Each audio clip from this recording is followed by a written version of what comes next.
जय हिंद दोस्तों, मेरा नाम है एम के सिंह और मैं स्वागत करता हूं आपका करियर टाइम कोचिंग के ऑनलाइन पोर्टल पर। मेरा जो टीचिंग सेक्शन रहेगा वो इंग्लिश का रहेगा और इंग्लिश में देखिए बहुत सारे टॉपिक हैं अलग अलग जिनका अलग अलग इंपॉर्टेंस है। आज जो टॉपिक हम डिस्कस करेंगे वो रहेगा कंजंक्शन का topic.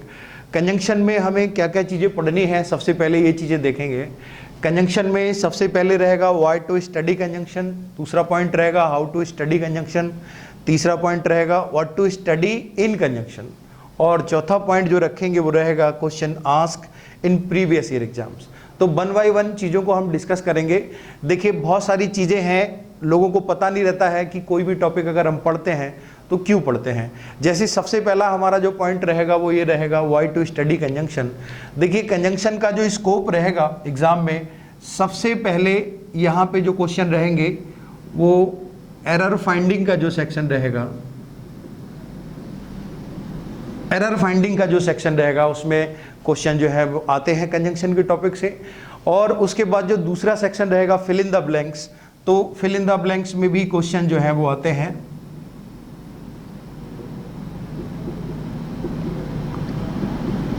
Fill in the blanks के सेक्शन में भी कंजंक्शन के टॉपिक से क्वेश्चन पूछे जाते हैं। उसके बाद आता है नंबर 3 पे क्लोज टेस्ट का सेक्शन। तो क्लोज टेस्ट में भी कंजंक्शन से क्वेश्चन दे दिया जाता है कभी कभी।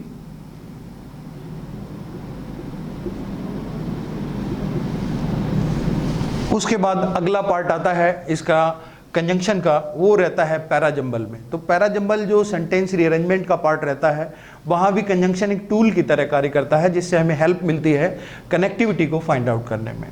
तो हमारा जो चौथा यहाँ पे पॉइंट रहेगा वो रहेगा पैराजंबल।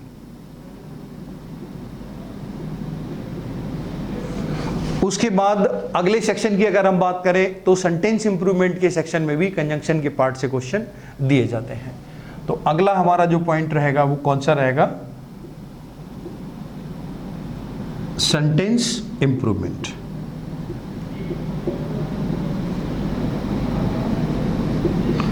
सेंटेंस इंप्रूवमेंट के सेक्शन में भी कंजंक्शन से क्वेश्चन दिए जाते हैं। तो अगर हम इंपॉर्टेंस की बात करें तो कंजंक्शन के टॉपिक में देखिए सबसे पहला क्वेश्चन एरर फाइंडिंग में मिलेगा, कभी कभी 2 से 3 क्वेश्चन यहाँ मिल जाते हैं। फिल इन द ब्लैंक्स की बात करें तो फिल इन द ब्लैंक्स में कम से कम 1 या 2 क्वेश्चन यहाँ पे मिल जाता है। क्लोज टेस्ट में भी कंजंक्शन के पार्ट से 2 या 3 क्वेश्चन मिलते हैं। पैराजंबल में ये एक टूल की तरह काम करता है जिससे काफ़ी हेल्प मिलती है रीअरेंजमेंट को सॉल्व करने में। उसके बाद सेंटेंस इंप्रूवमेंट की अगर बात करें तो सेंटेंस इंप्रूवमेंट के सेक्शन में भी यहाँ पे हमें काफ़ी क्वेश्चन मिल जाते हैं। अब अगला सेक्शन है देखिए how to study conjunction. Conjunction की किस तरह से स्टडी जो है हमें करनी चाहिए। बहुत सारा स्टडी मटेरियल मार्केट में अवेलेबल रहता है, बहुत सारे राइटर्स की किताबें हैं, तो थोड़ा सा कन्फ्यूजन यहाँ पे क्रिएट हो जाता है। यहाँ पे हमें टू द पॉइंट चीज़ों को स्टडी करना है। 1 बाय 1 जो सिलेक्टेड चीज़ें हैं उनको हम स्टडी करेंगे, जो प्रीवियस ईयर एग्जाम्स में पूछी जाती हैं उन्हीं के आधार पर हम एक स्ट्रेटजी बनाएंगे इसको स्टडी करने की। अगला है what to study in conjunction. तो यहाँ कंजंक्शन में 1 बाय 1 कितने टाइप के क्वेश्चन पूछे जाते हैं, जैसे टाइप 1, टाइप 2, टाइप 3, अलग अलग पैटर्न पे जो क्वेश्चन पूछे जाते हैं वो पैटर्न हम यहाँ पे डिस्कस करेंगे। उसके बाद questions ask in previous year exams. तो प्रीवियस ईयर एग्जाम्स में जो क्वेश्चन पूछे गए हैं या जो पूछे जाते हैं या आने वाले समय में जिनकी पॉसिबिलिटी है उन क्वेश्चंस के बारे में हम 1 बाय 1 डिस्कस करेंगे। तो ये टॉपिक जो है वो शुरू करते हैं कंजंक्शन का।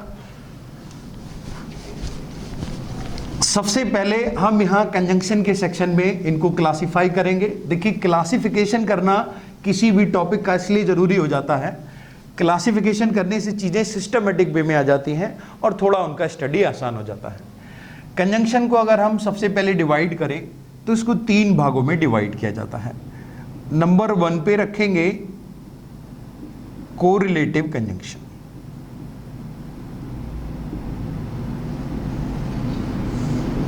उसके बाद नंबर 2 पर आ जाएंगे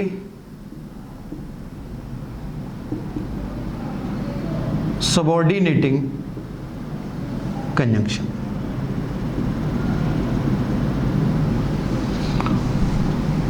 और सबऑर्डिनेटिंग कंजंक्शन के बाद नंबर 3 पे आएंगे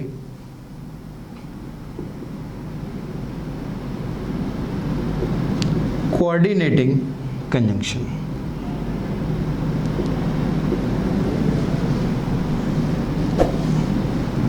यहाँ पे हम मेजर इनको 3 टाइप में डिवाइड कर लेते हैं। देखिए सबसे पहला रहेगा कोरिलेटिव कंजंक्शन। कोरिलेटिव कंजंक्शन के बाद आता है सबऑर्डिनेटिंग कंजंक्शन, और सबऑर्डिनेटिंग कंजंक्शन के बाद आ जाता है कोऑर्डिनेटिंग कंजंक्शन। अब किस तरह से कोरिलेटिव कंजंक्शन से क्वेश्चन आएगा, किस तरह से सबऑर्डिनेटिंग से आएगा, किस तरह से कोऑर्डिनेटिंग से आएगा, 1 बाय 1 इनको हम डिस्कस करेंगे। तो सबसे पहले जान लेते हैं कि कोरिलेटिव कंजंक्शंस होते क्या हैं, इसको साथ में नोट करते चलेंगे सभी लोग। देखिए कोरिलेटिव कंजंक्शंस की अगर बात की जाए तो कोरिलेटिव कंजंक्शंस जो होते हैं ये हमेशा पेयर में यूज किए जाते हैं। तो इस तरीके से हम कह सकते हैं कि जो भी कंजंक्शन पेयर में यूज होंगे वो कोरिलेटिव कंजंक्शन कहलाएंगे। तो correlative conjunctions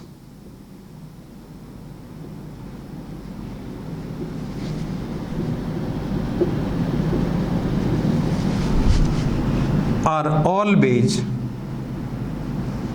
used in pair।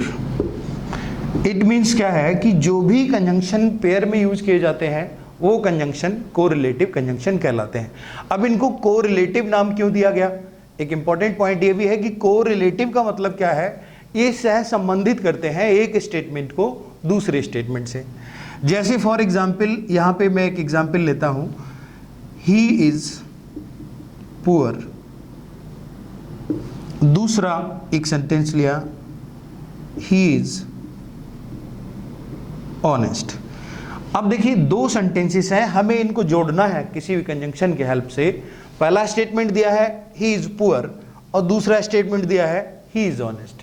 अब इस तरह के स्टेटमेंट को अगर हम जोड़ेंगे तो इनको जोड़ने के लिए देखिए कैसे जोड़ सकते हैं। पहला लिखते हैं although, THOUGH, although he is poor, YET, he is honest. अब देखिए यहां पे पहली क्वालिटी है इसकी पॉवर्टी और दूसरी क्वालिटी है इसकी ऑनेस्टी। अब एक ही व्यक्ति की 2 क्वालिटी को यहां पे कोरिलेट किया जा रहा है, हालांकि वो गरीब है फिर भी ईमानदार है। तो इस तरीके से जब हम 2 क्वालिटीज को एक दूसरे से कोरिलेट करते हैं तो वहां पे हमें कोरिलेटिव कंजंक्शंस की आवश्यकता पड़ती है। अब ये कोरिलेटिव कंजंक्शंस जो रहते हैं वो होते क्या है, ये हमेशा पेयर में यूज किए जाते हैं। पेयर में देखिए कौन कौन से कंजंक्शन यूज करेंगे। तो सबसे पहला जो हमारा काम रहेगा वो ये रहेगा कि जितने भी कोरिलेटिव कंजंक्शंस हैं उनके पेयर जो है, जो कॉम्बिनेशन है वो हमको याद रखने हैं। जिस तरह से देखिए आइदर के साथ में और आता है, ऐसे ही नाइदर के साथ में नॉर आता है, ऐसे ही नॉट ओनली के साथ में वट ऑल्सो। तो इस तरीके से बहुत सारे अलग अलग हैं, ये एक एक करके इनके बारे में हम विस्तार चर्चा करेंगे। नेक्स्ट सेक्शन पे अगर हम बात करें तो दूसरा जो हमारा टाइप है वो है subordinating conjunction.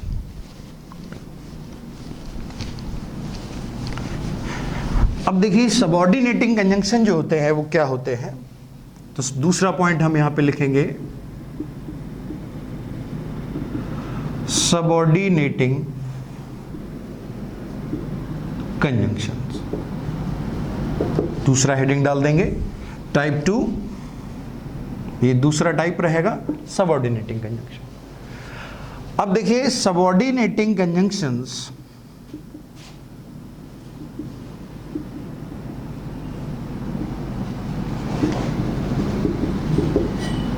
are used to join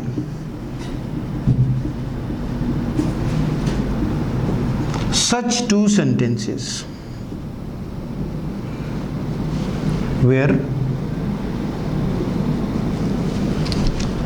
one is principal, PRINCIPAL, and other is subordinate। अब जो सेकेंड टाइप हमारा है वो है सबऑर्डिनेटिंग कंजंक्शन। अब देखिए सबऑर्डिनेटिंग कंजंक्शन क्या होता है, यहां पर हम ऐसे 2 स्टेटमेंट को जोड़ेंगे जहां पर एक स्टेटमेंट हमारा प्रिंसिपल होगा, प्रिंसिपल का मतलब इंडिपेंडेंट होगा, और दूसरा स्टेटमेंट हमारा सबऑर्डिनेट होगा, सबऑर्डिनेट का मतलब डिपेंडेंट होगा। तो इस तरह के स्टेटमेंट रहेंगे, एक इंडिपेंडेंट होगा, दूसरा डिपेंडेंट होगा। अर्थात देखिए, अगर हम बात करें कि कोई व्यक्ति अगर पास हो जाता है, तो पास होने से पहले कोई घटना रही होगी, भाई कोई पास हो गया तो क्यों पास हो गया, कोई फेल हो गया तो क्यों फेल हो गया। तो जो भी परिणाम होते हैं उनका कोई ना कोई कारण होता है। जैसे एक एग्जाम्पल हम यहाँ ले लेते हैं, आई मिस्ड माई ट्रेन।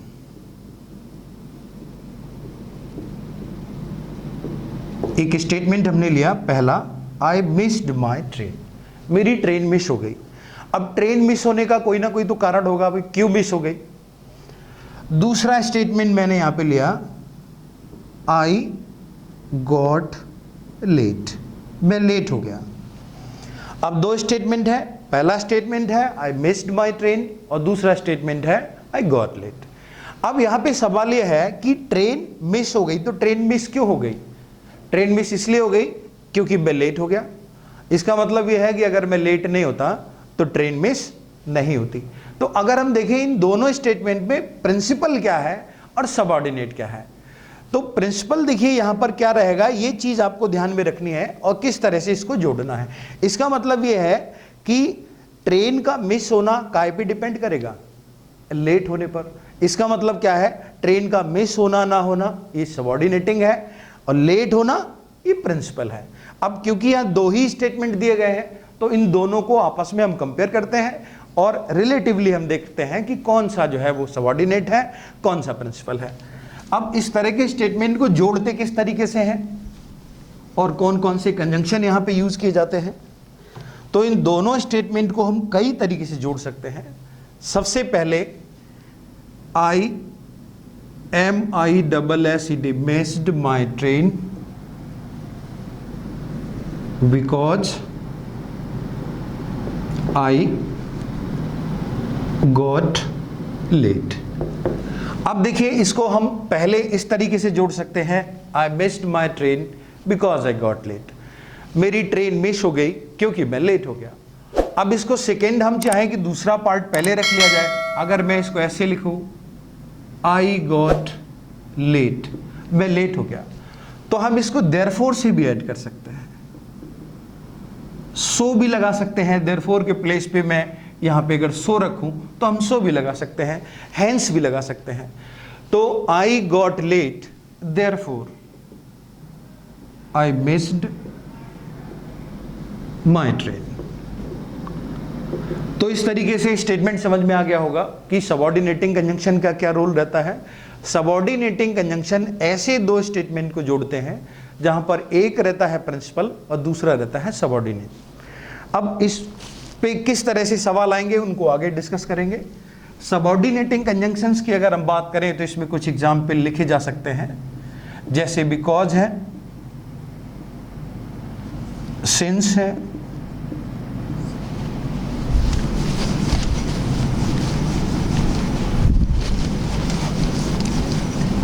इसी तरीके से एज है, हेंस है, देयरफॉर है, ETC। तो ये जो कंजंक्शन रहते हैं वो सबऑर्डिनेटिंग कंजंक्शन में आते हैं। उसके बाद अब नेक्स्ट टाइप की तरफ बढ़ते हैं, जो तीसरा टाइप हमारा है। और तीसरा टाइप जो है वो है कोऑर्डिनेटिंग कंजंक्शन। तो नंबर 3 पर सभी लोग हेडिंग डालेंगे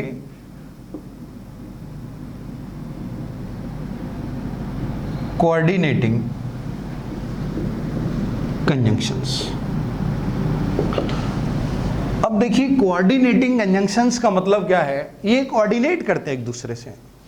कोऑर्डिनेटिंग कंजंक्शंस का यूज हम दो या दो से अधिक स्टेटमेंट को जोड़ने के लिए करते हैं, लेकिन यहां पे कंडीशन रहती है कि ऐसे दो या दो से अधिक सेंटेंस जो इक्वल ऑर्डर के हो या इक्वल रैंक के हो, उनको जोड़ने के लिए हमें कोऑर्डिनेटिंग कंजंक्शन की आवश्यकता पड़ती है। तो यहां पे डेफिनेशन लिख लेंगे, कोऑर्डिनेटिंग कंजंक्शंस आर यूज्ड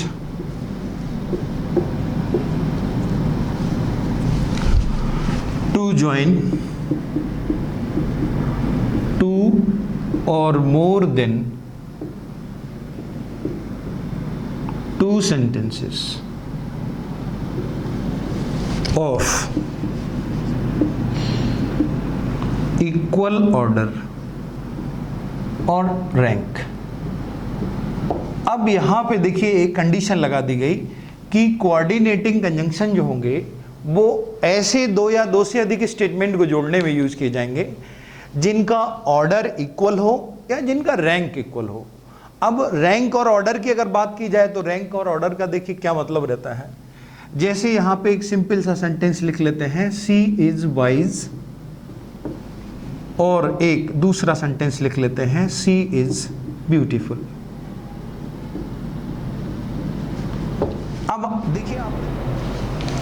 अब देखिए इसमें हमने देखा कि she is wise, she is beautiful. अब यहां दो क्वालिटीज है। देखिए क्या जरूरी है जो बुद्धिमान होगा वही सुंदर होगा या जो सुंदर होगा वही बुद्धिमान होगा? तो यहां पे इक्वल रैंक और इक्वल ऑर्डर का मतलब यह है कि ऐसे दो या दो से अधिक सेंटेंस जो एक दूसरे पे निर्भर ना करते हो, इनमें ना तो कोई प्रिंसिपल होगा ना कोई सबऑर्डिनेट होगा। अर्थात इस तरह के सेंटेंस जो इंडिपेंडेंट होते हैं उनको जोड़ने के लिए जो कंजंक्शंस यूज किए जाते हैं वो कहलाते हैं कोऑर्डिनेटिंग कंजंक्शन। अब देखिए अगर इन दोनों स्टेटमेंट को हमें जोड़ना हो तो हम यहाँ पे कंजंक्शन एंड लगा सकते हैं। एक चीज और ध्यान रखेंगे, देखिए ये जो पार्ट है सी इज, ये दोनों में कॉमन होता है और जो पार्ट कॉमन होता है उसे हटा देते हैं। जो रिमेनिंग पार्ट होगा वो क्या होगा, she is wise and beautiful, BEAUTIFUL।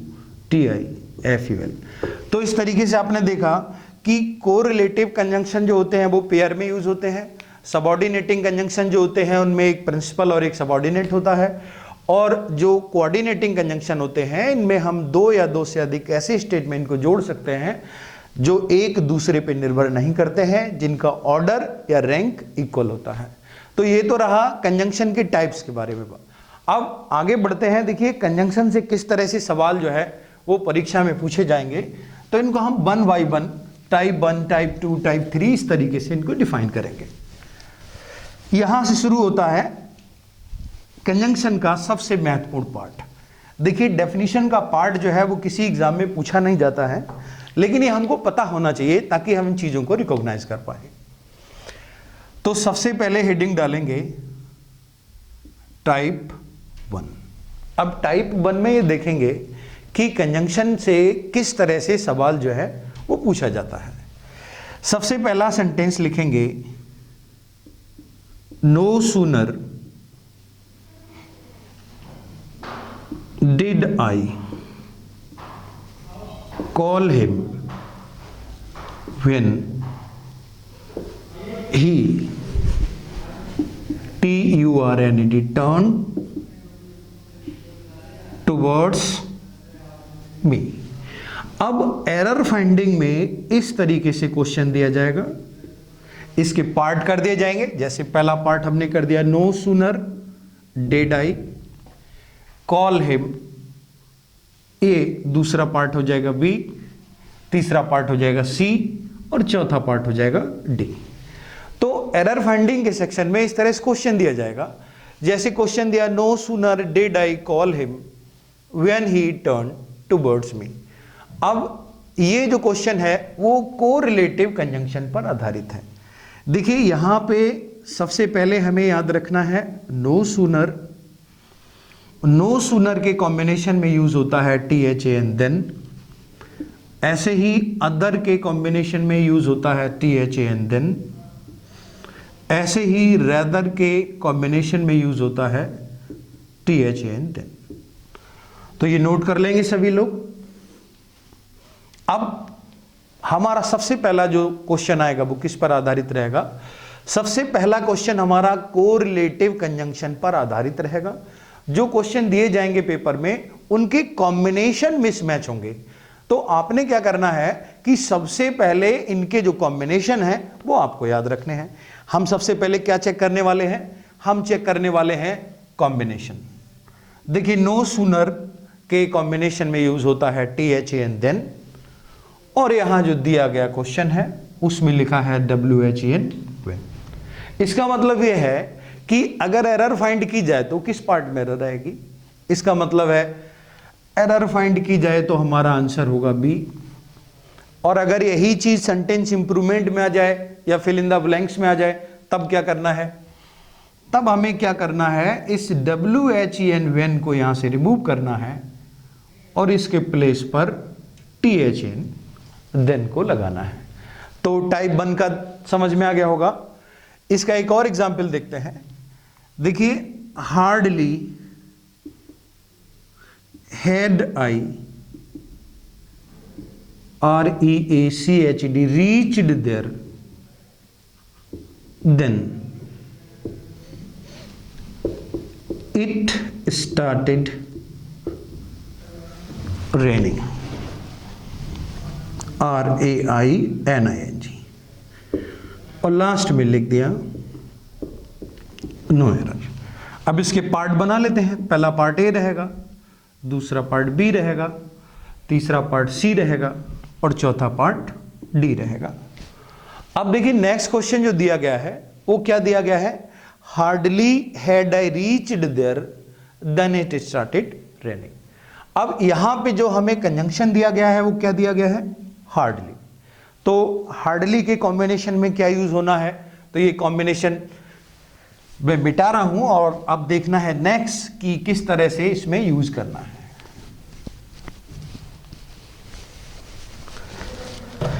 देखिए, याद रखना है अगर किसी सेंटेंस में हार्डली आ जाता है तो हार्डली है BARELY वेयरली है, SCARCELY स्कैर्सली है। तो हार्डली के कॉम्बिनेशन में वेन का यूज होता है, बेयरली के कॉम्बिनेशन में वेन का यूज होता है, स्कैर्सली के कॉम्बिनेशन में भी वेन का यूज होता है। तो याद रखेंगे हार्डली वेन होता है, इसी तरह से बेयरली वेन होता है, इसी तरह से स्कैर्सली वेन होता है। अब हम देखेंगे ये कॉम्बिनेशन। देखिए, hardly had I reached there, आगे लिखा हुआ देन इट स्टार्टेड रेनिंग। तो हार्डली के कॉम्बिनेशन में आता है WHEN वेन। एरर मार्क करेंगे तो आंसर हो जाएगा बी। और अगर इसको इंप्रूव करेंगे या फिल इन द ब्लैंक्स में क्वेश्चन आ जाए तो इस देन को हम रिप्लेस करेंगे किससे, WHEN वेन से। तो सबसे पहले टाइप का जो क्वेश्चन रहेगा वो किस पे आधारित रहेगा, कंजंक्शन के कॉम्बिनेशन पर। तो आपको क्या करना है, सबसे पहले जो भी कोरिलेटिव कंजंक्शन होते हैं उनके कॉम्बिनेशन को याद करना है। नेक्स्ट बढ़ते हैं अगले सेक्शन की तरफ।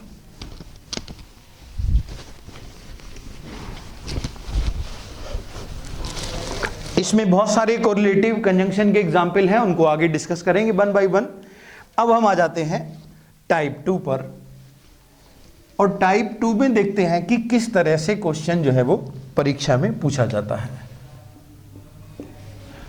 अब नेक्स्ट हेडिंग डालेंगे टाइप 2। अब देखना है कि टाइप 2 में किस तरह से क्वेश्चन आएगा। जैसे फॉर एग्जाम्पल यहां पे मैं लिख लेता हूं, no sooner the teacher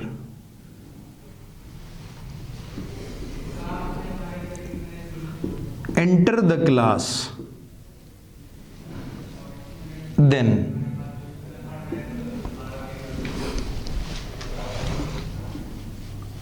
all the students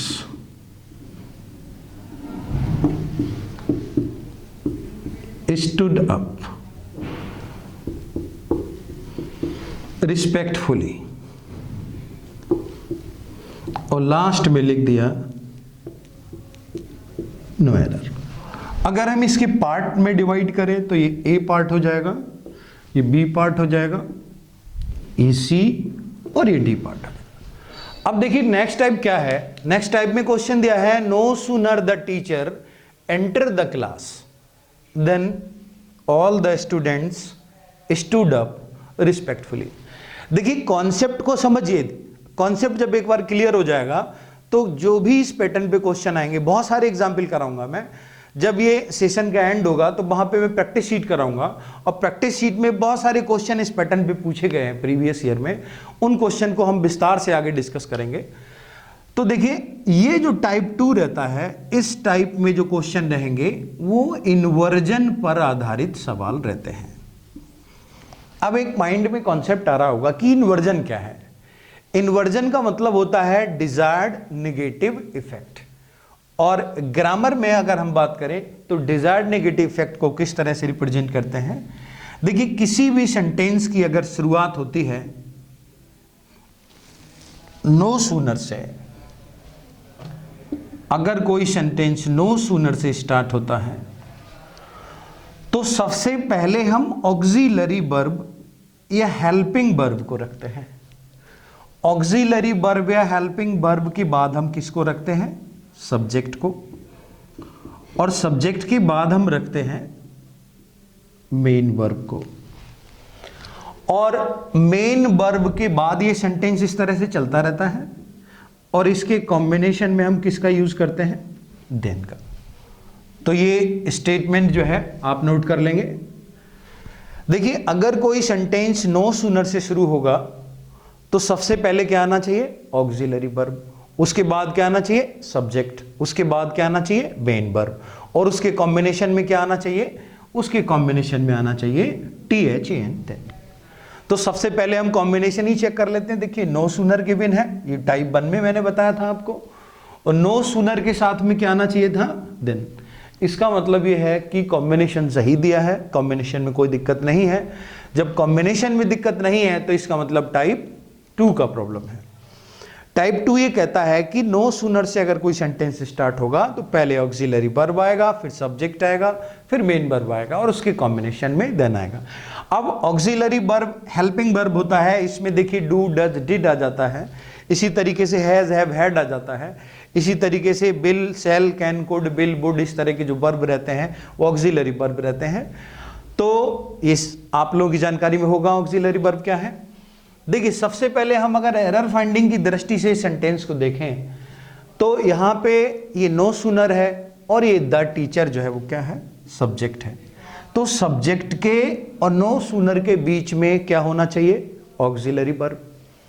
यहाँ पे ऑक्सिलरी वर्ब गिवन है नहीं। तो एरर अगर मार्क करें तो इस तरह का क्वेश्चन जरूर आता है, कई बार आया है, ये क्वेश्चन भी पूछा गया CGL में। तो यहां पे देखिए एरर मार्क करेंगे तो एरर में हमारा आंसर क्या हो जाएगा? आंसर ए हो जाएगा। अब अगर इस सेंटेंस को इंप्रूव करना हो, इसका मतलब हमें यहां पे एक ऑक्सिलरी वर्ब लगाना हो, तो अब कौन सा ऑक्सिलरी वर्ब लगाया जाए, किस पैटर्न पे लगाया जाए? तो इसको समझने के लिए मैं यहां पे एक छोटा सा कॉलम बना रहा हूं। देखिए यहां पे हम देखते हैं ये जो कंजंक्शन से जुड़ा हुआ है इसके दो पार्ट हैं। कंजंक्शन देन के बाद दिया है all the students stood up. तो स्टूड अप ये वर्ब का सेकेंड फॉर्म है, और जब ये सेकेंड फॉर्म है तो इसका मतलब ये पास्ट टेंस में है। अगर बाद वाला पार्ट हमारा पास्ट टेंस में है तो इसका मतलब है कि पहले वाला पार्ट भी पास्ट टेंस में होना चाहिए। अब पास्ट टेंस में कौन कौन से ऑक्सिलरी वर्ब लगते हैं? देखिए सबसे पहले पास्ट इंडेफिनिट की बात करें तो डिड लगता है, डिड के साथ वर्ब का फर्स्ट फॉर्म लगता है। अगर हम परफेक्ट की बात करें तो यह हैड लगता है, और हैड के साथ वर्ब का थर्ड फॉर्म लगता है। इसी तरह अगर हम कंटिन्यूअस में चले जाएं तो कंटिन्यूअस में क्या रहता है कि वॉज या वर लगता है, या फिर हैड बीन लगता है।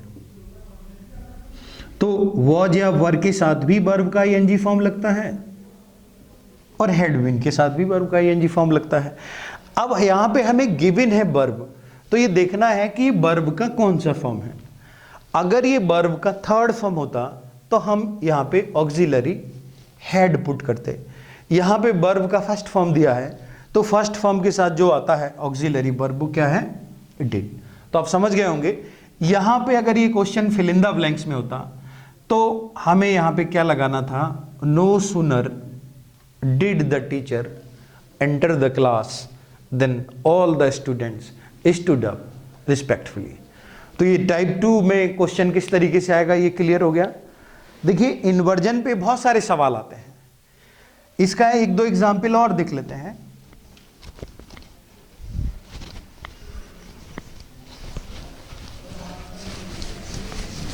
टाइप 2 में अगला एग्जाम्पल देखेंगे। देखिए ये भी कई बार पूछा गया है। जैसे एक सेंटेंस यहां पे ले लेते हैं, hardly I had asked him about his salary, SALARY, when he started weeping। और लास्ट में लिख देते हैं नो एरर। तो इस तरीके से इसके पार्ट हो जाएंगे। ये पहला पार्ट A हो जाएगा, दूसरा पार्ट B हो जाएगा, तीसरा पार्ट C हो जाएगा और चौथा पार्ट D हो जाएगा। अब आप देखिए, सबसे पहले हम टाइप 1 का एरर चेक करेंगे। टाइप 1 में क्या दिया है? टाइप 1 में दिया है कि अगर हम कॉम्बिनेशन को मैच करेंगे, तो देखिए हार्डली के कॉम्बिनेशन में आपने नोट किया था, हार्डली के साथ वैन लगता है, स्कैर्सली के साथ वैन लगता है, वेयरली के साथ वैन लगता है। इसका मतलब यहां पे कॉम्बिनेशन का एरर नहीं है। जब कॉम्बिनेशन का एरर नहीं है तो सेकेंड टाइप में हम आ जाएंगे, और सेकेंड टाइप हमारा रहता अगेन इन्वर्जन का। तो देखिए, अगर कोई सेंटेंस हार्डली से शुरू होता है या बेयरली से शुरू होता है या स्कैर्सली से शुरू होता है, तो पहले हमें लगाना है ऑक्सिलरी वर्ब, फिर लगाना है सब्जेक्ट, और फिर लगाना है मेन वर्ब, और इसके कॉम्बिनेशन में हमें लगाना है WHEN when। तो अगेन ये नोट करके लिख लेंगे, यहां पे नोट डाल दीजिएगा। देखिए, हार्डली, वेयरली, स्कैर्सली, अगर कोई भी सेंटेंस हार्डली से, वेयरली से या स्कैर्सली से शुरू होगा तो पहले ऑक्सिलरी वर्ब आएगा, फिर सब्जेक्ट आएगा, फिर मेन वर्ब आएगा, और उसके कॉम्बिनेशन में आएगा व्हेन। अब हम यहां देखते हैं, देखिए हार्डली आई हैड आस्क्ड। अब देखिए यहां पे ये जो आई है वो सब्जेक्ट है, और ये जो हेड है वो ऑक्सिलरी वर्ब है। इसका मतलब ये है कि अगर एरर मार्क की जाए तो आसानी से हम आंसर बता सकते हैं। आंसर किस पार्ट में है? एरर की बात की जाए तो एरर ए पार्ट में है। और अगर हमें इसे इंप्रूव करना हो तो इंप्रूव करने के लिए क्या करेंगे? ये स्ट्रक्चर हमको चेंज करना पड़ेगा। इसमें हम हेड को पहले रखेंगे और जो सब्जेक्ट है आई उसको बाद में रखेंगे। तो इस तरीके से हो जाएगा hardly had I asked him. तो टाइप 2 में इस तरह से क्वेश्चन जो है वो दिया जाता है। इन्वर्जन का ये क्वेश्चन रहेगा। अब इन्वर्जन के बाद आगे बढ़ते हैं। देखिए टाइप 3 में किस तरह से क्वेश्चन दिए जाएंगे। अभी स्टार्टिंग में हम केवल इनकी टाइप देखेंगे कि किस तरह से क्वेश्चन आता है, उसके बाद इनके बारे में हम विस्तार से चर्चा करेंगे। देखिए अगला हेडिंग डालेंगे टाइप 3। अब देखिए टाइप 3 में जो क्वेश्चन आएगा वो किस तरीके से आएगा। टाइप 3 में क्वेश्चन इस तरीके से आता है, however he was present present there what he did not help me। अब इसके हम पार्ट कर लेते हैं। ये पहला पार्ट हो जाएगा ए, ये दूसरा पार्ट हो जाएगा बी, और ये तीसरा पार्ट हो जाएगा सी। अब नेक्स्ट में लिख देंगे नो एरर। इसी तरह से एक और एग्जाम्पल लिख लेते हैं। दूसरा एग्जाम्पल रहेगा because I was ill so I could not go there। और नेक्स्ट यहां पे लिख लेंगे नो एरर। ये ए पार्ट रहेगा, ये बी पार्ट रहेगा, ये सी पार्ट रहेगा और ये डी पार्ट रहेगा। तो इस तरीके से अब हम आ जाते हैं टाइप 3 में। टाइप 3 में आपने देखा कि एक एग्जाम्पल मैंने लिखा, however he was present there what he did not help me. दूसरा लिखा, because I was ill so I could not go there. अब यहां पे देखिए दो स्टेटमेंट मैंने लिखे हैं, इसके और एग्जाम्पल भी मैं आगे लूंगा। ये सबऑर्डिनेटिंग कंजंक्शन पर आधारित है। देखिए अगर किसी सेंटेंस में हाउएवर वर्ड आ जाता है या फिर बिकॉज वर्ड आ जाता है या फिर सिंस वर्ड आ जाता है या फिर अनलेस आ जाता है, अनटिल आ जाता है, तो कौन कौन से वर्ड है देखिए, हाउएवर है, बिकॉज है, सिंस है, अनलेस है, अनटिल है। इसी तरीके से एज सून एज या फिर WHEN व्हेन आ जाता है। तो इस तरह से कुछ वर्ड है, अगर किसी सेंटेंस में ये कंजंक्शन आ जाते हैं, ये सबऑर्डिनेटिंग कंजंक्शंस कहलाते हैं। तो यहां पे एक नोट आपको याद रखना है, don't use other conjunction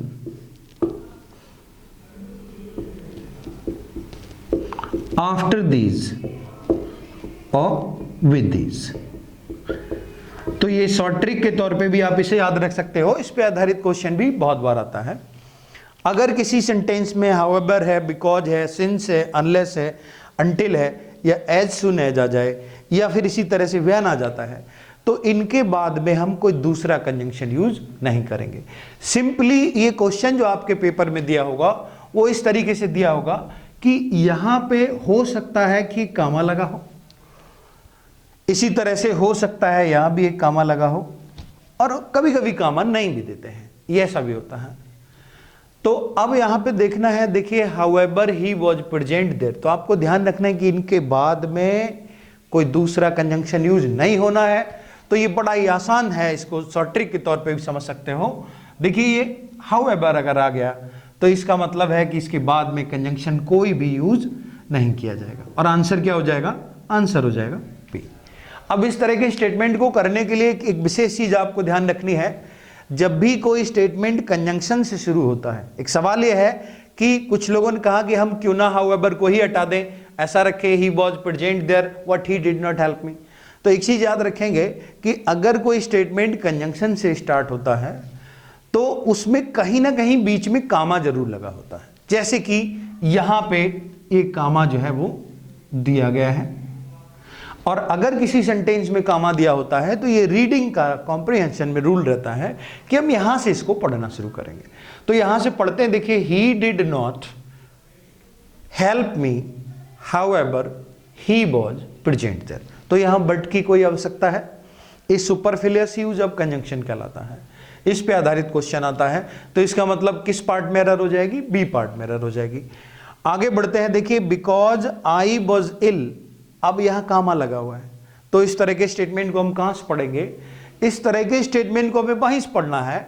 I could not go there because I was ill. तो इसका मतलब है यहां पे ये जो सो दिया है इसकी आवश्यकता नहीं है, और अगर एरर मार्क करेंगे तो एरर किस पार्ट में होगा, बी पार्ट में होगा। तो ये कॉन्सेप्ट क्लियर हो गया होगा टाइप 3 में किस तरह से क्वेश्चन पूछे जाते हैं। अब देखिए इसके कुछ और एग्जाम्पल, बिल्कुल सिलेक्टेड चीजों को पढ़ना है, यहां पे अननेसेसरी कंटेंट हमें नहीं इकट्ठा करना है। जो चीजें पेपर में आती हैं, जिस पैटर्न पे पेपर में आती हैं, 1 बाय 1 हम सारे पैटर्न देखेंगे। अगर आपने ये सारे पैटर्न समझ लिए और एक एक करके सारे कॉन्सेप्ट क्लियर हो गए, तो कंजंक्शन से पेपर में कोई भी सवाल आ जाता है कहीं से भी 100% आप करोगे। देखो एक एग्जाम्पल लिखते हैं, as soon as I reach there then I shall inform you। और लास्ट में लिख देते हैं नो एरर। अब ये पहला पार्ट हो गया ए,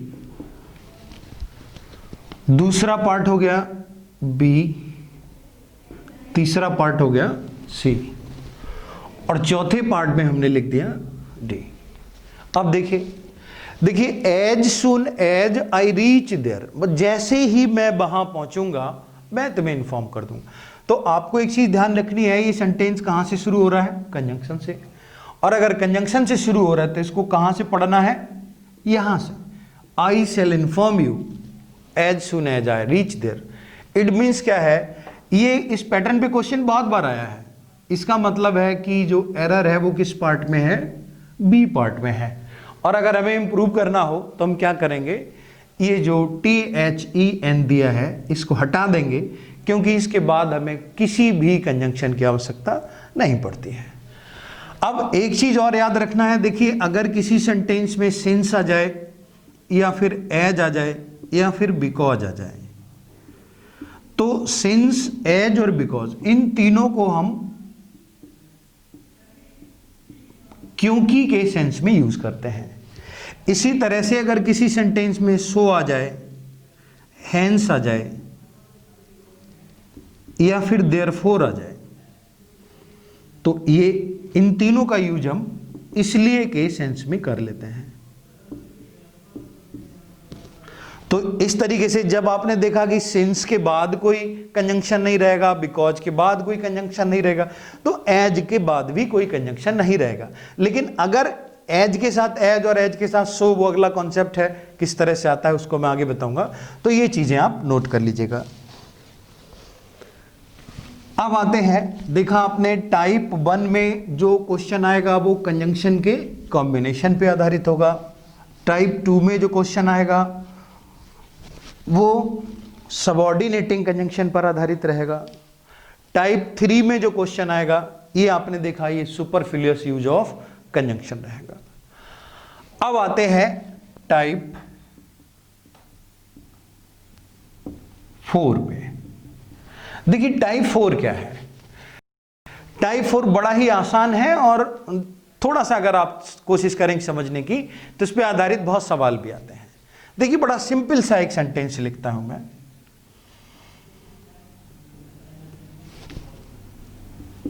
he will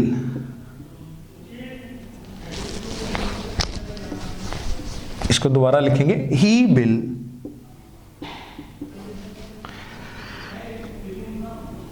EITHR either buy a car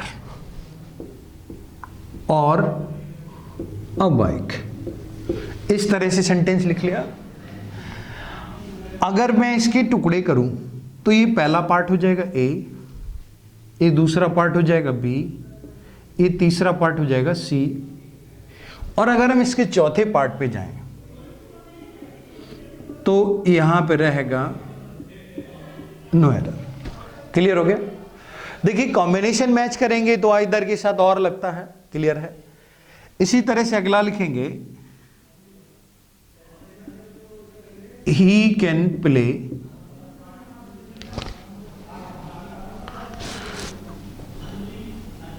ऐसे लिखेंगे, he can not only play cricket CRICKET but also football. और लास्ट में फुल स्टॉप लगा करके लिख देंगे नो एरर। तो यहां पे देखिए ये पहला पार्ट रहेगा ए, दूसरा पार्ट रहेगा बी, तीसरा पार्ट रहेगा सी और चौथी पार्ट में रखेंगे डी। तो इस तरीके से देखिए एक एग्जाम्पल यहां पे और ले लेते हैं, ही will neither buy a car nor a bike, और लास्ट में ले लेंगे नो एरर।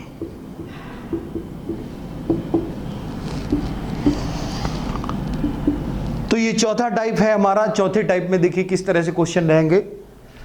अब यहां पे देखिए एक मेन पॉइंट आपको याद रखना है, और वो पॉइंट ये है कि अगर किसी सेंटेंस में और आ जाता है या फिर नॉर आ जाता है या फिर बट ऑल्सो आ जाता है, तो कॉम्बिनेशन आपको पता होगा इन तीनों का, आइदर के साथ और लगाते हैं, नाइदर के साथ नॉर लगाते हैं, वैसे ही नॉट ओनली के साथ बट ऑल्सो लगाते हैं। तो कंडीशन क्या है कि यहां पर ये तीन जो कंजंक्शन दिए हैं, जैसे और है, नॉर है, बट ऑल्सो है, should be followed by the same part of speech. तो यहां पे नोट क्या रहेगा, the following FOLLOWING conjunction should be followed FOLLOWED by the same part of speech। अब देखिए पार्ट ऑफ स्पीच का मतलब क्या है। पार्ट ऑफ स्पीच का मतलब किसी भी स्टेटमेंट के अगर हम पार्ट कर दें, तो एक कोई भी स्टेटमेंट ले लेते हैं, जैसे मान लीजिए रवि गोज टू स्कूल, अगर इसके हम टुकड़े करें तो पहला पार्ट रवि होगा, दूसरा पार्ट गोज होगा, तीसरा पार्ट टू होगा, चौथा पार्ट स्कूल होगा। तो किसी भी स्टेटमेंट के जो पार्ट होते हैं वही पार्ट ऑफ स्पीच, वही पार्ट ऑफ स्टेटमेंट कहलाते हैं, और वो नाउन होते हैं, प्रोनाउन होते हैं, वर्ब होते हैं, एडवर्ब होते हैं, इस तरीके से प्रीपोजिशन। तो noun, pronoun, adjective, preposition, conjunction, ये जो है वो पार्ट ऑफ स्पीच रहते हैं। अगर इसके बाद में नाउन दिया है तो कंडीशन यह है कि इसके पहले भी नाउन होना चाहिए। अगर इसके बाद में कोई वर्ब दिया है तो इसका मतलब है इसके पहले भी वर्ब होना चाहिए। इसी तरह से अगर इसके बाद कोई प्रोनाउन दिया है तो इसके पहले भी प्रोनाउन होना चाहिए। अगर इसके बाद कोई प्रेपोजिशन दिया है तो पहले भी प्रेपोजिशन होना चाहिए। अब इस कंडीशन को कैसे वेरीफाई करते हैं इसे देख लेते हैं। देखिए सबसे पहले जो कॉम्बिनेशन है, मैं इन पे बॉक्स बना रहा हूं केवल समझाने के लिए, आपको बॉक्स बनाने की जरूरत नहीं है। सबसे पहले हम ये कॉम्बिनेशन लेते हैं, जैसे आइदर के कॉम्बिनेशन में हमने लिखा है और, तो इसका मतलब ये है कि जो टाइप 1 मैंने बताया था कॉम्बिनेशन मिसमैच होते हैं, तो कॉम्बिनेशन प्रॉपर है, इसका मतलब टाइप 1 का एरर नहीं है। दूसरा, इन्वर्जन का एरर भी यहाँ नहीं है, और टाइप 3 में ये सुपरफ्लुअस कंजंक्शन भी नहीं है। तो फिर इसके बाद देखिए चौथा टाइप क्या है, इधर से इसको शुरू करते हैं। ये जो बाइक है वो क्या है, नाउन है।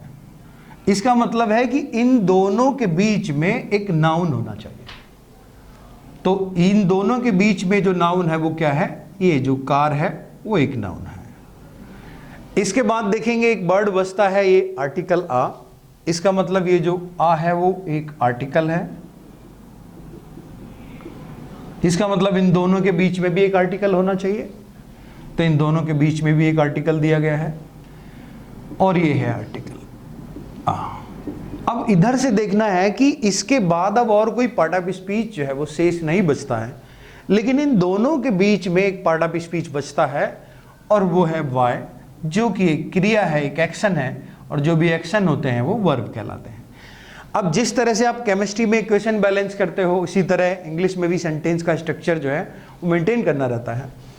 तो क्या करना है कि एरर मार्क करेंगे, तो एरर हमारा होगा पार्ट बी में, और अगर इसको इम्प्रूव करना हो तो ये जो बाई है वो पहले आ जाएगा, और ये जो आइदर है वो बाद में आ जाएगा। इट मीन्स ये जो सेंटेंस होगा वो इस तरह से होगा, इसको करेक्शन में अगर ले जाएं तो he will buy either a car और अ बाइक।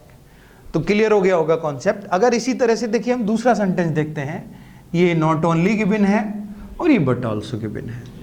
हमेशा राइट से देखना है। बट ऑल्सो के बाद यहाँ फुटबॉल दिया है जो कि एक नाउन है, ऐसे नॉट ओनली के बाद यहाँ क्रिकेट दिया है, और बीच में एक वर्ड और प्ले दिया है। तो एरर मार्क करेंगे तो बी पार्ट में एरर होगी। ये जो वर्ब है वो नॉट ओनली से पहले आ जाएगा, और ये जो नॉट ओनली है वो प्ले के बाद आ जाएगा। तो करेक्ट सेंटेंस क्या हो जाएगा, he can play not only cricket but also football. तो इसी तरह से देखिए अगला जो एग्जाम्पल है ये सब लोग समझ में आ गया होगा, आसानी से बता सकते हैं। देखिए he will neither buy a car. तो इसका मतलब क्या है, हम सबसे पहले ये नाइदर को और नॉर को अंडरलाइन कर लेते हैं। इसके बाद पार्ट ऑफ स्पीच में एक आर्टिकल है, एक नाउन है, इसके बाद एक वर्ब, एक आर्टिकल, एक नाउन। इसका मतलब ये जो वर्ब है बॉय वो पहले आ जाएगा और ये जो नाइदर है वो बाद में आ जाएगा। तो ये जो टाइप 4 है, आपने देखा कि यहाँ पे वर्ब और नाउन के जो प्लेस होते हैं वो कई बार मिसमैच कर दिए जाते हैं। अब देखिए इस पर आधारित क्वेश्चन अभी प्रीवियस एग्जाम में भी दिया गया, और किस तरीके से क्वेश्चन दिया गया इसको जरा देखते हैं।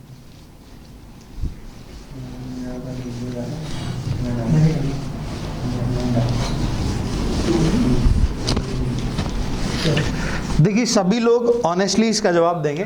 देखिए एक सेंटेंस में यहां पे लिखता हूं, not only dams save water but also produce electricity, और लास्ट में लिख देते हैं नो एरर। तो पार्ट डिवाइड कर लेते हैं। देखिए इसका ए पार्ट रहेगा, बी पार्ट रहेगा, सी पार्ट रहेगा, डी पार्ट रहेगा। तो यहां पे हमने देखिए जो चौथा टाइप आपके सामने लिया था वो ये था कि अगर किसी सेंटेंस में नॉट ओनली या बट ऑल्सो आ जाता है, जैसे यहां देखिए सबसे पहले नॉट ओनली की कॉम्बिनेशन में क्या दिया है, बट ऑल्सो, तो सेम पार्ट ऑफ स्पीच दोनों तरफ होना चाहिए। सेम पार्ट ऑफ स्पीच का मतलब क्या है, अगर इधर नाउन है तो इधर भी नाउन होना चाहिए, अगर इधर वर्ब है तो इधर भी वर्ब होना चाहिए, अगर इधर प्रीपोजिशन है या प्रोनाउन है तो इधर भी प्रीपोजिशन या प्रोनाउन होना चाहिए। तो जो पार्ट ऑफ स्पीच इधर होगा वही पार्ट ऑफ स्पीच इधर होगा। अब काउंटिंग किधर से करनी है, काउंटिंग हमेशा राइट से करेंगे। देखिए बट ऑल्सो के बाद में सबसे पहले दिया है इलेक्ट्रिसिटी। इलेक्ट्रिसिटी जो है वो नाउन है, प्रोड्यूस ये एक वर्ब है, एक एक्शन है, क्रिया है। तो बट ऑल्सो के बाद में एक वर्ब है, एक नाउन है। अब इससे देखते हैं बीच में, यहां नॉट ओनली के बाद में ये जो वाटर है वो एक नाउन है, ये जो सेब है वो एक वर्ब है, ये जो डैम्स है वो अगेन एक नाउन है। अब देखना ये है कि बट ऑल्सो के बाद एक वर्ब है और एक नाउन है, तो इसका मतलब नॉट ओनली के बाद भी एक वर्ब होना चाहिए और एक नाउन होना चाहिए। तो एरर फाइंडिंग में अगर इस तरह से क्वेश्चन आ जाता है तो आप सीधे मार्क करेंगे, आंसर क्या रहेगा, ए रहेगा। अगर हमें इसको इंप्रूव करना हो तो इंप्रूव करने के लिए क्या करेंगे, ये सेंटेंस इंप्रूवमेंट में भी आ जाता है, डैम्स को ले लिया जाएगा पहले और नॉट ओनली को ले लिया जाएगा बाद में, तो ए पार्ट में एरर हो जाएगी और करेक्ट सेंटेंस हो जाएगा dams not only save water but also produce electricity. तो ये हमारा चौथा टाइप था। तो आपने देखा टाइप 1 में आपको क्या करना है, जो भी कोरिलेटिव कंजंक्शन है उनके कॉम्बिनेशन आपको याद रखने हैं। दूसरा टाइप 2 में आपने देखा कि जो इन्वर्जन का सेक्शन है, इन्वर्जन किस तरीके से आता है, उसमें ऑक्सिलरी वर्ब पहले, उसके बाद सब्जेक्ट, उसके बाद मेन वर्ब और कॉम्बिनेशन का कंजंक्शन रहेगा। उसके बाद टाइप 3 में आपने देखा सुपरफ्लुअस यूज ऑफ कंजंक्शन था। उसके बाद टाइप 4 में आपने देखा कि कुछ ऐसे कंजंक्शन होते हैं जिनके दोनों तरफ समान पार्ट ऑफ स्पीच होना चाहिए। अब आगे बढ़ते हैं, नेक्स्ट जो टाइप रहेगा हमारा, नेक्स्ट हेडिंग डालेंगे सभी लोग टाइप 5। अब ये मैजिकल टाइप है, इस पे आधारित बहुत सारे सवाल आते हैं। अब देखिए टाइप 5 में क्या करना है, इस पर आधारित सवाल एरर फाइंडिंग में भी रहता है, फिल इन द ब्लैंक्स में भी रहता है, इंप्रूवमेंट में भी रहता है। यहां पे मैं कुछ वर्ड आपको लिखवा रहा हूं और ये वर्ड आपको याद रखने हैं, बहुत इंपॉर्टेंट वर्ड्स हैं। देखिए सबसे पहले यहां पे लिखना है हार्डली, उसके बाद अगला वर्ड है रेयरली, उसके बाद अगला वर्ड है बेयरली, उसके बाद अगला है SCARCEL स्कैर्सली, उसके बाद अगला है सेल्डम, उसके बाद अगला है लेस्ट, उसके बाद अगला है अनलेस, उसके बाद अगला है अनटिल। तो ये एक सांस में आपने याद रखने चाहिए। इस पे आधारित सवाल आपको एडवर्ब में भी मिलेगा, इस पे आधारित सवाल प्रेपोजिशन में भी मिलेगा, इस पे आधारित सवाल आपको कंजंक्शन में भी मिलेगा। तो these all are negative word. कैसे याद रखना है, hardly, rarely, barely, scarcely, seldom, lest, unless, until. चाहो तो अनलेस और अनटिल को ऊपर रख लो, तो unless, until, hardly, rarely, barely, scarcely, seldom, lest याद रखना है। These all are negative word. तो आपने एक नोट याद रखना है, वो नोट क्या है कि don't use other negative after this, इसका मतलब है आफ्टर दीज और विद दीज, इनके साथ और इनके बाद कोई दूसरा नेगेटिव वर्ड यूज नहीं करना। बहुत बड़ी बात है, इस पे आधारित बहुत सवाल आते हैं। अब पहली बात तो ये है कि these all are negative word, तो डबल नेगेटिव हो जाएगा तो ये सुपरफ्लुअस हो जाएगा, तो इसलिए इनको ध्यान रखना है। अब इन पे आधारित क्वेश्चन देखिए किस तरह से रहते हैं।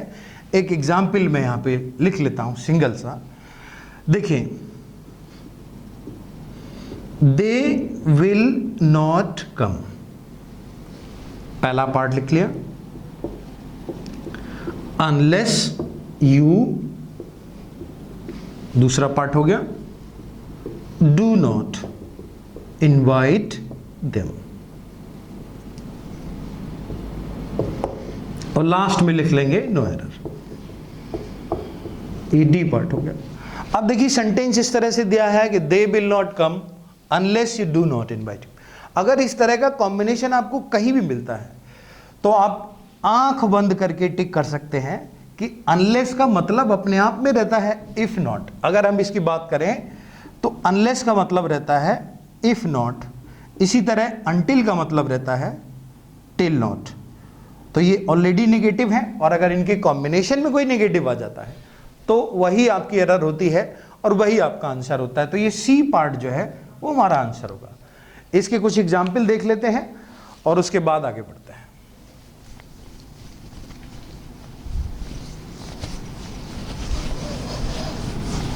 देखिए नेक्स्ट जो एग्जाम्पल है इसमें 3-4 चीजें हैं जो आपको समझनी है वन बाय वन। सबसे पहले मैं ये 4 वर्ड लेता हूं। पहला वर्ड है हार्डली, दूसरा वर्ड है बेयरली, तीसरा वर्ड है रेयरली, चौथा वर्ड है स्कैर्सली, SCARCELY। अगर इनके कॉम्बिनेशन में कहीं नो लिखा है या नॉट लिखा है या नथिंग लिखा है, एक एक्सेप्शन है, अगर इसके साथ समथिंग भी लिखा है तो ये कॉम्बिनेशन हमेशा गलत होंगे। ये चीज आपको याद रखनी है।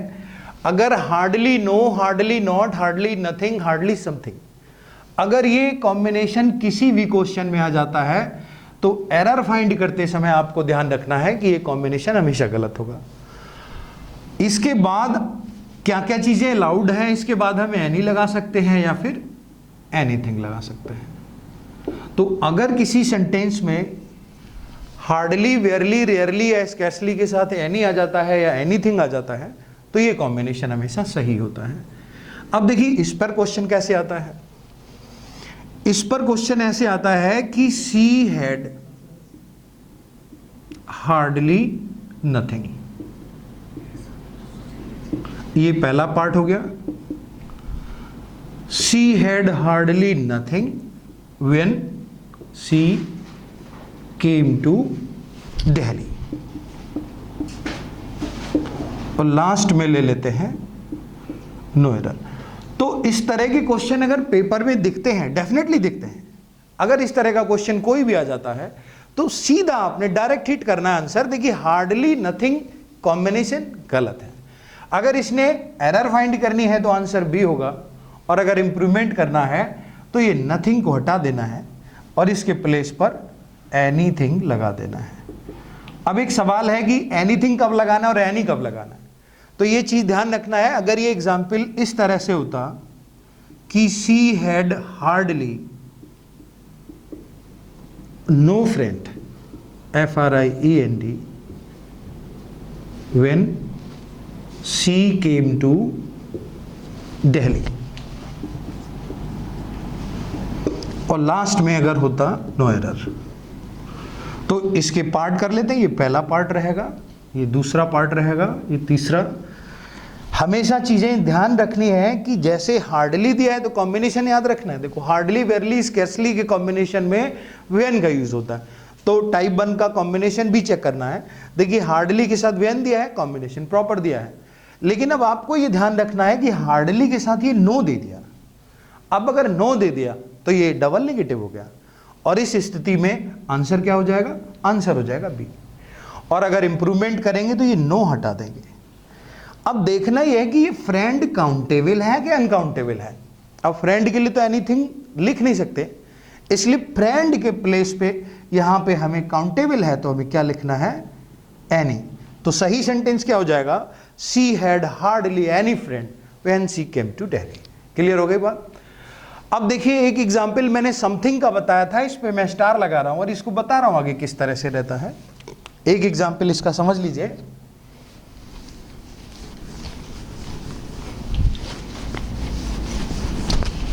इस तरह से कई बार ये क्वेश्चन पूछा गया है, आई फाउंड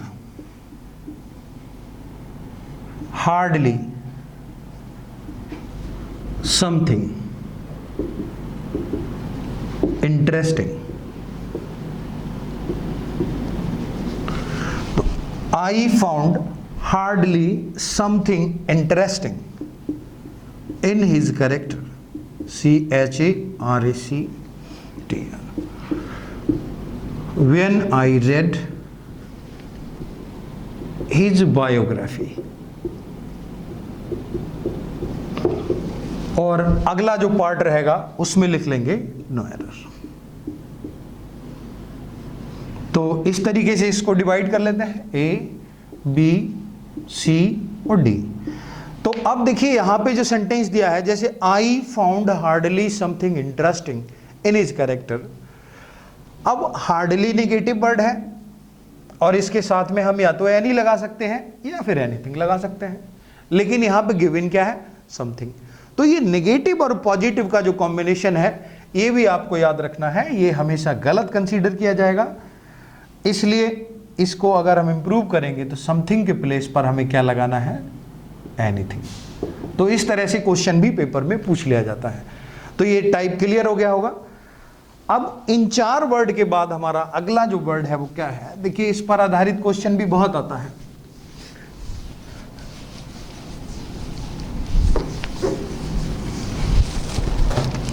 अगला जो वर्ड है हमारा वो है लेस्ट। लेस्ट का मतलब रहता है इट मे नॉट हैपन, कहीं ऐसा ना हो जाए। क्या मतलब रहता है, इट मे नॉट हैपन। अब अगर किसी सेंटेंस में ये क्वेश्चन इस तरीके से दे दिया जाए, जैसे work hard लेस्ट you may not fail again, और लास्ट में इधर दे दिया जाए नो एरर। अब क्वेश्चन इस तरीके से दे दिया, ये पहला पार्ट हो गया, ये दूसरा पार्ट हो गया। ये शायद ना पढ़ने में आ रहा हो तो मैं इसको इधर लिख देता हूं। देखिए work hard लेस्ट you may not, इधर आ जाएगा फेल अगेन, और लास्ट में आ जाएगा नो एरर। ये सी पार्ट हो गया, डी पार्ट। अब देखिए लेस्ट के साथ में अगर मे नॉट कहीं भी लिखा है तो may not, do not, does not, did not, will not, shall not, कुछ भी लिखा है वो हमेशा गलत रहेगा। लेस्ट के कॉम्बिनेशन में हम केवल और केवल शुड का यूज करेंगे। अगर मे नॉट के प्लेस पे मान लीजिए डू नॉट लिखा होता, या विल नॉट लिखा होता, या शैल नॉट लिखा होता, या कैन नॉट लिखा होता, तो कोई भी नेगेटिव या दूसरा ऑक्सिलरी वर्ब इसके साथ अलाउड नहीं होता है। तो सबसे पहली बात तो ये देखेंगे कि आंसर बी होगा। करेक्शन करेंगे तो ये मे नॉट को हम रिमूव कर देंगे और इसके प्लेस पे हमें क्या लगाना है, शुड। तो ये छोटी छोटी चीजें हैं, इन पर आधारित सवाल को पूछे जाते हैं। लेस्ट का क्या मतलब रहता है, इट मे नॉट हैपन, और इसके कॉम्बिनेशन में हमेशा किसका यूज करना है, शुड का यूज करना है। तो बाकी देखिए नेक्स्ट जो इसमें वर्ड बचे हुए हैं, अगला वर्ड है सेल्डम। अब ये सेल्डम वर्ड आपने पढ़ा होगा बहुत बार, कई किताबों में दिया गया है। जैसे सेल्डम का मतलब क्या रहता है, ये डुअल सेंस देता है, ये पॉजिटिव सेंस भी देता है और नेगेटिव भी देता है। ये सामने वाले की मेमोरी पे एक अपोजिट इंपैक्ट छोड़ता है। जैसे आपने देखा होगा कि कभी कभी मैं मन से पढ़ाता हूं, तो बच्चे क्या सोचते हैं, इसका मतलब कभी कभी मन से नहीं पढ़ाते हो। और अगर मैं कहूं कि कभी कभी मैं मन से नहीं पढ़ाता, इसका मतलब कभी कभी मन से। अगर आपसे कोई कहता है कि कभी कभी हम सच बोलते हैं, इसका मतलब क्या है, कभी कभी झूठ बोलते हैं। तो ये चीजें ध्यान में रखनी है। देखिए सेल्डम का मतलब है अगर किसी सेंटेंस में आ जाए, जैसे मैंने एक लिखा sentence, we seldom don't waste a time. कभी कभी हम अपना समय बर्बाद नहीं करते हैं। अब अगर ये सेंटेंस इस तरीके से दे दिया जाए, ये पहला पार्ट हो गया, ये दूसरा पार्ट हो गया, ये तीसरा पार्ट हो गया, और आगे चौथे पार्ट में यहां पे लिख दिया नो एरर। अब आपने ये देखना है, देखो सेल्डम का मतलब अपने आप में नेगेटिव रहता है, तो अगर इसके कॉम्बिनेशन में ये आ गया तो ये डोंट आपने हटाना है, और सही सेंटेंस क्या हो जाएगा, we seldom waste a time, क्योंकि दोनों का फिर सेम मीनिंग हो जाएगा। तो इसलिए सेल्डम के साथ में भी कोई नेगेटिव वर्ड हमें यूज नहीं करना है। अब जो नेक्स्ट वर्ड मैंने बताया था, एक था अनलेस और एक था अनटिल। ये बड़े ही इंपॉर्टेंट वर्ड है और इंपॉर्टेंट रोल इनका रहता है, कई बार क्वेश्चन आता है इन पर। देखिए अनलेस का मतलब रहता है इफ नॉट, और अनटिल का मतलब रहता है टिल नॉट। इसका अगर हिंदी अनुवाद करें तो ये रहता है यदि नहीं, और इसका मतलब रहता है जब तक नहीं। तो एक चीज तो क्लियर हो गई, अनलेस का मतलब रहता है इफ नॉट यदि नहीं, अनटिल का मतलब रहता है टिल नॉट जब तक नहीं। अब एक और चीज याद रखनी है, अनलेस हमेशा जो है वो कंडीशन के लिए आता है। किसके लिए आता है, कंडीशन के लिए। और अनटिल जो है वो किसके लिए आता है, टाइम के लिए। तो यहां पे आप देखेंगे दो तरह की घटनाएं हमारे सामान्य जीवन में होती हैं, एक वो जो समय पे निर्भर करती है और एक वो जो मूड पे निर्भर करती है। इसका मतलब हमारा मूड तो हो रहा है कि मोदी जी सामने आ जाएं, अब मोदी जी हमारे मूड से तो नहीं चलते। तो इसका मतलब क्या है कि जो चीज़ें हमारे मन के नियंत्रण में नहीं हैं वो समय के नियंत्रण में हैं, और जहाँ भी समय का नियंत्रण होगा वहाँ अनटिल लगाएंगे, और जहाँ मन का नियंत्रण होगा वहाँ अनलेस। अब मन के नियंत्रण की बात करें कि यदि तुम उसे इनवाइट नहीं करोगे तो वो नहीं आएगा, यदि तुम मेहनत नहीं करोगे तो फेल हो जाओगे। तो मेहनत करना है, ये मन के नियंत्रण में चीजें आएंगी या समय के नियंत्रण में। एक बड़ा छोटा एग्जाम्पल इसका ले लेते हैं। देखिए जैसे एक एग्जाम्पल मैंने लिखा, we waited at the station. ठीक है, ये मैं खाली स्पेस छोड़ रहा हूं। The train arrived, ARRIVED। ठीक है, अब हमने स्टेशन पर प्रतीक्षा की। अब सवाल यह है यदि ट्रेन नहीं आई या जब तक ट्रेन नहीं आई। तो इसका मतलब क्या है कि ट्रेन का आना और ना आना ये काय पे निर्भर करेगा, हमारे मूड पर या समय पर। समय, तो जो चीजें समय पे निर्भर करती हैं वहां पे, अब मान लीजिए पेपर में क्वेश्चन ऐसे दे दिया, यहां पे क्या लगा दिया, अनलेस। अब ये पहला पार्ट हो गया, we waited at the station unless the train arrived, ये सी पार्ट कर दिया, और डी में लिख दिया नो एरर। तो आपको सेंटेंस को पढ़कर ये देखना है कि ये चीजें समय से कंट्रोल होती हैं या माइंड से गवर्न होती हैं। तो जहां भी समय का रोल होगा आंसर सीधे टिक कर देंगे। अनलेस के प्लेस पे क्या आना चाहिए, अनटिल। अब देखिए अनटिल से एक और सवाल आता है, मैंने बताया था unless, until, hardly, rarely, barely, scarcely, ये सब नेगेटिव वर्ड है, और जब ये नेगेटिव वर्ड है तो इनके बाद फिर कोई दूसरा नेगेटिव वर्ड यूज नहीं होना चाहिए। अब इसी को थोड़ा सा घुमा दिया और क्वेश्चन इस तरीके से आया कि we remained inside the house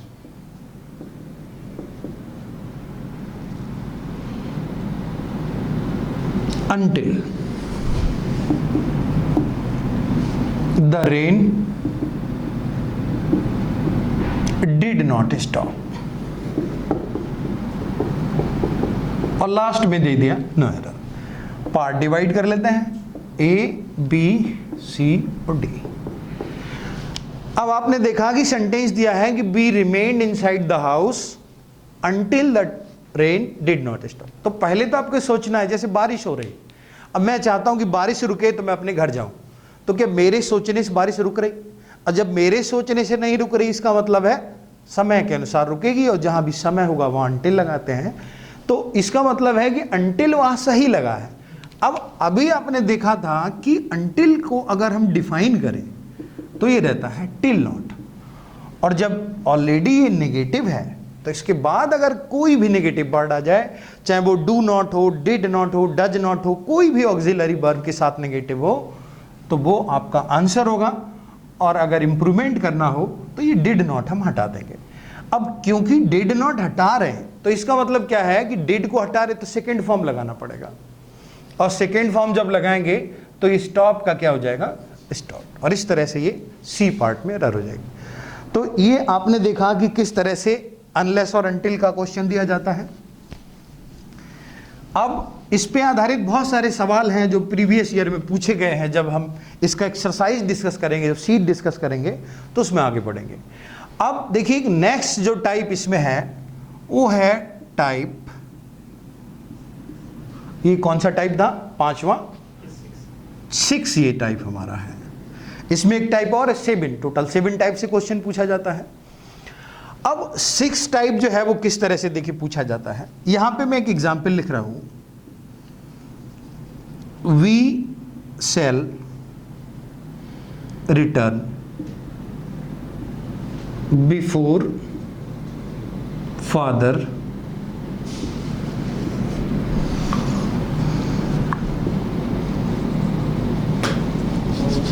will come from the office। इस पर आधारित सवाल भी बहुत आते हैं। तो एक बार में इसको समझ लेंगे तो सारी चीजें क्लियर हो जाएंगी। देखिए सेंटेंस दिया गया है कि we shall return before father will come from the office. इसका मतलब है कि पिताजी के ऑफिस से लौटने से पहले हम लौट आएंगे। तो ये जो पहला पार्ट है ये फ्यूचर टेंस में दिया है, आपने देखा कि विल और सेल के साथ वर्ब का फर्स्ट फॉर्म। ये जो दूसरा पार्ट है ये भी हमारा फ्यूचर टेंस में दिया है। तो यहां पे एक कंडीशन आपको याद रखनी है, ये है कंडीशन नंबर 1, CONDITI कंडीशन। एक कंडीशनल सेंटेंस जब हम विस्तार से पढ़ेंगे तो वहां पे इसके बारे में चर्चा करेंगे। कंडीशनल सेंटेंस में जो पहला कंडीशन है वो आपको याद रखना है, if he sings well he will get the prize. इसका मतलब यह है कि यहां पर एक है कंडीशन और एक है परिणाम। कंडीशन क्या है कि यदि वह अच्छे से गाएगा तो प्राइज जीत जाएगा। अब ये लिखा प्रेजेंट में जाता है लेकिन पढ़ा फ्यूचर में जाएगा। अगर वो अच्छे से गाता है तो प्राइज जीतेगा, ऐसे नहीं पढ़ना, इसको ऐसे पढ़ना है, अगर वह अच्छे से गाएगा तो प्राइज जीत जाएगा। तो यहां पे जो कंडीशन है उसको रखा जाता है प्रेजेंट इंडेफिनिट टेंस में, और ये जो परिणाम है उसको रखा जाता है फ्यूचर इंडेफिनिट में।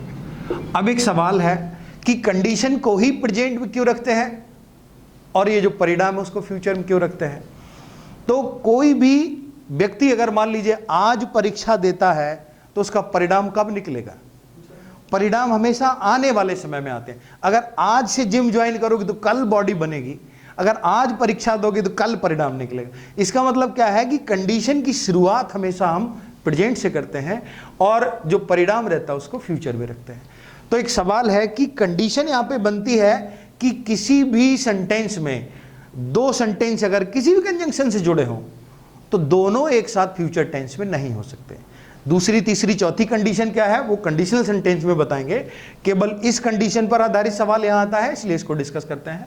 तो इसका मतलब है कि जो कंजंक्शन से जुड़ा हुआ पार्ट होता है उसको प्रेजेंट में रखते हैं और जो सेकेंड पार्ट होता है उसको फ्यूचर में रखते हैं। अब देखिए यहां सेंटेंस है we shall return before father will come from the, ये भी फ्यूचर में है, ये भी फ्यूचर में। तो दोनों तो फ्यूचर में नहीं होंगे, या तो ये वाला फ्यूचर हटेगा या ये वाला फ्यूचर हटेगा। तो इस तरह के स्टेटमेंट को हम जज करने के लिए क्या करते हैं, देखिए कंडीशन क्या है कि पिताजी के आने से पहले क्या हो जाएगा, हम लौट आएंगे। तो इसका मतलब ये है कि ये जो बाद वाला फ्यूचर है ये हमको हटाना पड़ेगा और कम के प्लेस पर हम क्या लगा सकते हैं, जब प्रेजेंट में रखेंगे तो ये कम का कम्स हो जाएगा। अब इस तरह